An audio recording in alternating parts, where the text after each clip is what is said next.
വെളിച്ചെണ്ണയാണ് ഏറ്റവും നല്ലത്. കാരണം നമ്മുടെ ഇപ്പോഴത്തെ ഒരു സാഹചര്യത്തിൽ ഇപ്പോൾ ഏറ്റവും കൂടുതൽ പബ്ലിസിറ്റി ഉള്ളതും മാർക്കറ്റ് ചെയ്യുന്നതും ഏറ്റവും കൂടുതൽ മാർജിനും കൊടുക്കുന്നതും ഇതെല്ലാം റൈസ് ബ്രാൻ ഓയിൽ, അതേപോലെ പാം ഓയിൽ, അതേപോലെ നമ്മുടെ സൺഫ്ലവർ ഓയിൽ. ഈ പാം ഓയിലും നമ്മുടെ സൺഫ്ലവർ ഓയിൽ എന്ന് പറയുന്നത് ശരിക്കും പറഞ്ഞാൽ ഒന്ന് ഈ എണ്ണയല്ല, അതിനകത്ത് ഭൂരിഭാഗവും അഡൾട്രേഷൻ ആയിട്ട് വരുന്നതാണ്. രണ്ടാമത്തെ കാര്യം എന്ന് പറഞ്ഞാൽ omega-6 ഏറ്റവും കൂടുതലായിട്ട് ഉള്ളത് ഈ സൺഫ്ലവറും പാം ഓയിലുമാണ്.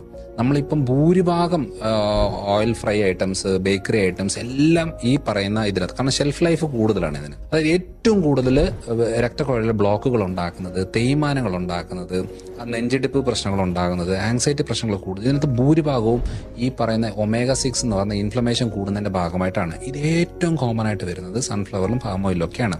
ആ കാറ്റഗറി പെടുന്നത് തന്നെയാണ് ഈ റൈസ് ബ്രാൻ. എന്നാലും അത് കോൾഡ് പ്രസ് ആയിട്ട് നല്ല രീതിയിൽ എടുക്കുകയാണെന്നുണ്ടെങ്കിൽ അത് ഏറ്റവും ബെറ്റർ ആണ്. പക്ഷേ എൻ്റെ അഭിപ്രായത്തിൽ വെളിച്ചെണ്ണ തന്നെയാണ് ഏറ്റവും നല്ലതായിട്ട് എനിക്ക് തോന്നിയൊരു എണ്ണ. ഇനിയിപ്പോൾ വെളിച്ചെണ്ണ തന്നെ നമ്മൾ രാത്രി ഒരു 1/2 ടീസ്പൂണ് കുടിച്ച് പച്ചക്കായിട്ട് കുടിച്ചെടുക്കുകയാണെന്നുണ്ടെങ്കിൽ അതിനകത്ത് നമ്മൾക്ക് ഈ ലോറിക് ആസിഡ് ഉണ്ട്. അതായത് നമ്മുടെ ബ്ലഡ് വെസൽസിനൊക്കെ ഏറ്റവും നല്ലതാണ്, ബ്ലോക്ക് ഉണ്ടാകാതിരിക്കാൻ നല്ലതാണ്, അതേപോലെ മോഷൻ ക്ലിയർ ആകാനായിട്ട് ഏറ്റവും നല്ലതാണ്. അതൊക്കെ വളരെ നല്ല ഒരു കാര്യമാണ്. അപ്പം ഞാൻ പലപ്പോഴും ഈ വെളിച്ചെണ്ണയുടെ വെർജിൻ കോക്കനട്ട് ഓയിലിൻ്റെ ക്യാപ്സൂലായിട്ട് കൊടുക്കും. എൻ്റെ ഒരു അഭിപ്രായത്തിൽ വെളിച്ചെണ്ണയും ഒലിവ് ഓയിലുമാണ് എണ്ണകളിൽ ഏറ്റവും നല്ലത്. പിന്നെ നെക്സ്റ്റ് ഓപ്ഷൻ കൊടുക്കുകയാണെങ്കിൽ റൈസ് ബ്രാൻ ആയിരിക്കും.